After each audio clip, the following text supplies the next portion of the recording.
Okay, guys, good morning. It's Miss Navert again. We're going to continue reading our whole story.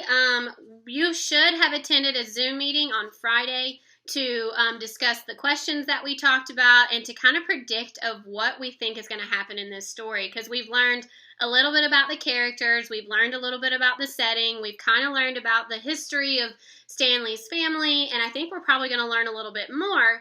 So we're going to continue reading this. Today we're going to read chapters, let me make sure I have it right, we're going to read chapter 15 through 17, I believe. Okay, so 15 through 17, but let me check my notes to make sure that I'm on the right section.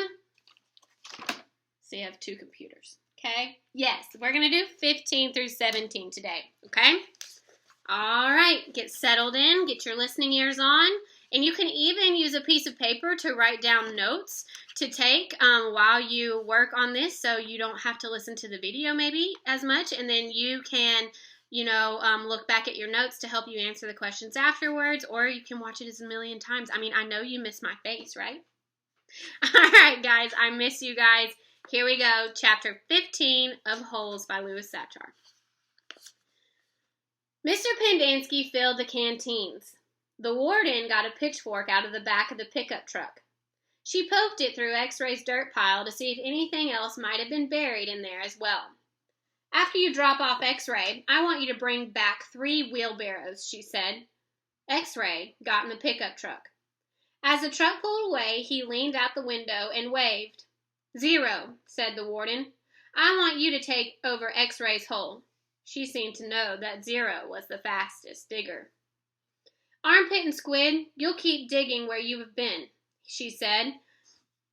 But you're each going to have a helper. Zigzag, you help Armpit. Magnet will help Squid. And Caveman, you will work with 0.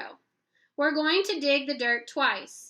0 will dig out of the hole, and Caveman will carefully shovel it into the wheelbarrow. Zigzag will do the same for Armpit and the same with Magnet and Squid. We don't want to miss anything. If either of you find something, you'll both get the rest of the day off and a double shower.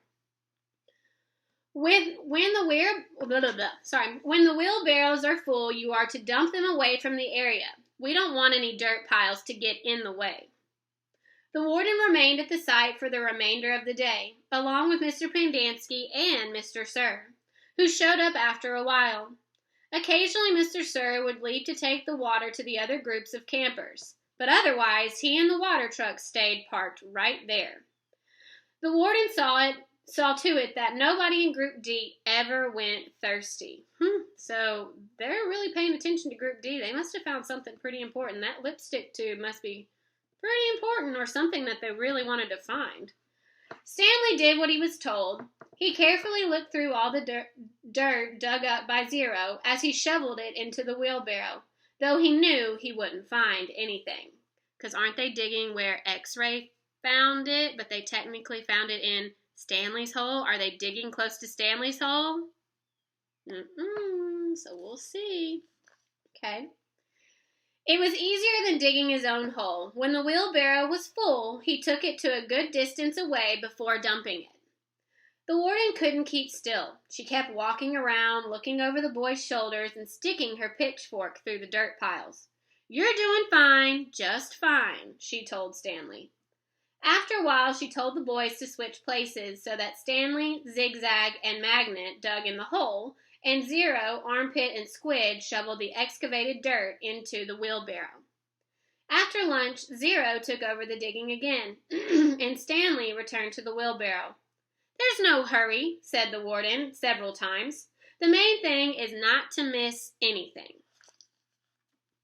The boys dug until each hole was over 6 feet deep and wide. Still, it was easier for 2 boys to dig a 6-foot hole than it was for 1 boy to dig a 5-foot hole. All right, that's enough for today, the warden said. I've waited this long. I can wait another day. So she really must be looking for something. Mr. Sir drove her back to her cabin. I wonder how she knows all of our names, said Stanley, as he was walking back to the compound. She watches us all the time, said Zigzag. She's got hidden microphones and cameras all over the place. In the tents, the rec room, the shower. The shower? Asked Stanley. He wondered if Zigzag was just being paranoid.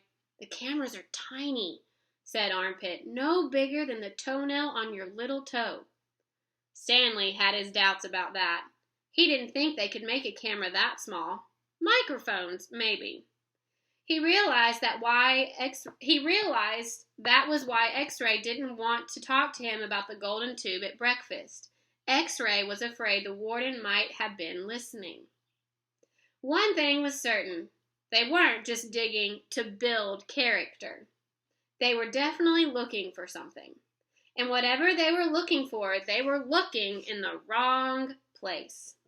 Stanley gazed out across the lake towards the spot where he'd been digging yesterday when he'd found the golden tube. He dug the hole into his memory. Chapter 16. As Stanley entered the rec room, he could hear X-Ray's voice from all the way across the room. See what I'm saying? X-Ray said. Am I right or am I right? The other bodies in the room were a little more than bags of flesh and bones dumped across the broken chairs and couches. X-Ray was full of life, laughing and waving his arms around as he talked. Yo, caveman, my man, he called out. Stanley made his way across the room. Hey, slide over, Squid, said X-Ray. Make room for the caveman. Stanley crashed on the couch. He had looked for hidden cameras in the shower. He hadn't seen anything, and he hoped the warden hadn't either. What's the matter? Asked X-Ray. You guys tired or something? He laughed. Hey, keep it down, will you? Groaned Zigzag. I'm trying to watch TV. Stanley glanced uncertainly at Zigzag, who was staring very intently at the busted TV screen. The warden greeted the boys at breakfast the next morning and went with them to the holes. 4 dug in the holes and 3 tended to the wheelbarrows. Glad you're here, X-Ray, she said. We need your sharp eyes. Stanley spent more time pushing the wheelbarrow than digging because he was a much slower digger. He carted away the excess dirt and dumped it into previous dug holes. He was careful to not dump any of it into the holes where the golden tube had been found. He could still see the tube in his mind. It seemed to be familiar, but he just couldn't place it. He thought that it might have been the lid to a fancy golden pen. KB would have been the initials from a famous author.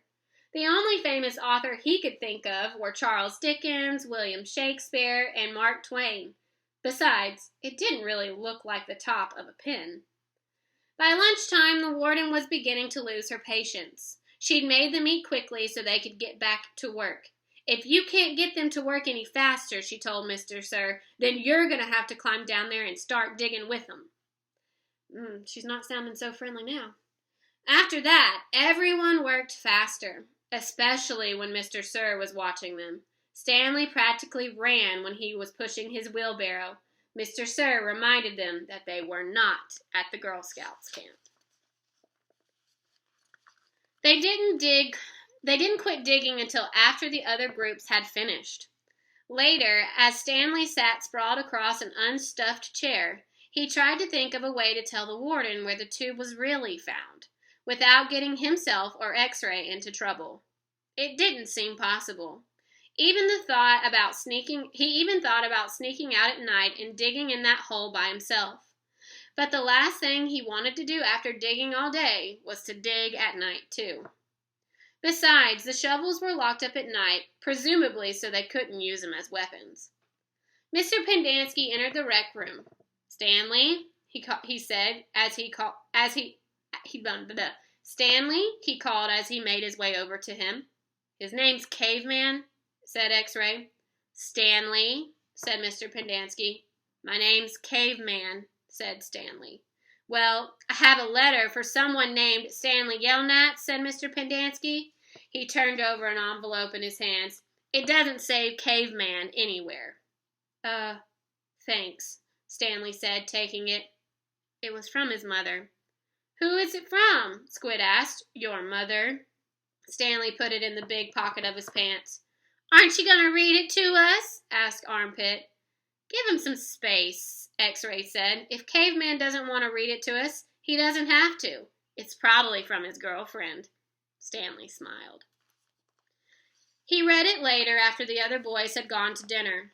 Dear Stanley, it was wonderful to hear from you. Your letter made me feel like one of those moms who can afford to send their kids to summer camp. I know it's not the same, but I'm very proud of you for trying to make the best of a bad situation. Who knows? Maybe something good will come from this. Your father thinks he's real close to a breakthrough on his sneaker project. I hope so. The landlord is threatening to evict us because of the odor. I feel sorry for the little old lady who lived in a shoe. It must have smelt awful. Love from both of us. What's so funny? Zero asked. It startled him. He thought Zero had gone to dinner with the others. Nothing, just something my mom wrote. What did she say? Zero asked. Nothing. Oh, sorry, said Zero. Well, see, my dad is trying to invent a way to recycle old sneakers. So the apartment kind of smells bad because he's always cooking these old sneakers. So anyway, in the letter, my mom said she felt sorry for the little old lady who lived in a shoe. You know, because it must have smelled bad in there. Zero stared blankly at him. You know, the nursery rhyme? Zero said nothing. You've heard the nursery rhyme about the little old lady living in a shoe, right? No. Stanley was amazed. How does it go? Asked Zero. Didn't you ever watch Sesame Street? Stanley asked. Zero stared blankly. Stanley headed to dinner. He would have felt pretty silly reciting nursery rhymes at Camp Green Lake. Chapter 17. For the next week and a half, the boys continued to dig in the area around the area where X-Ray had supposedly found the golden tube.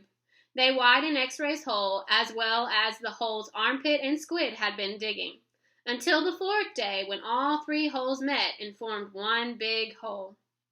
As the days wore on, the warden became less and less patient. She arrived later in the morning and left earlier in the afternoon.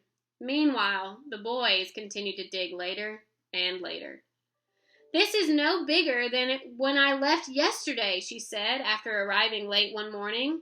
Well, after sunrise. What have you been doing down there? Nothing, said Squid. That was the wrong thing to say. Just at that moment, Armpit was returning from a bathroom break. How nice of you to join us, she said. And what have you been doing? I had to, go.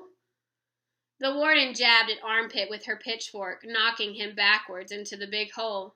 The pitchfork left 3 holes in the front of his shirt, 3 tiny spots of blood. You're giving these boys too much water, the warden told Mr. Pendanski. They continued to dig until late afternoon, long after all the other groups had finished for the day. Stanley was down in the big hole along with the other 6 boys. They had stopped using wheelbarrows. He dug his shovel into the side of the hole. He scooped up some dirt and was raising it up to the surface when Zigzag shovel caught him on the side of the head. He collapsed. He wasn't sure if he passed out or not. He looked up to see Zigzag's wild head staring down at him. I ain't digging that dirt up, Zigzag. That said, that's your dirt. Hey, Mom, Magnet called. Caveman's been hurt. Stanley brought his fingers up to the side of his neck.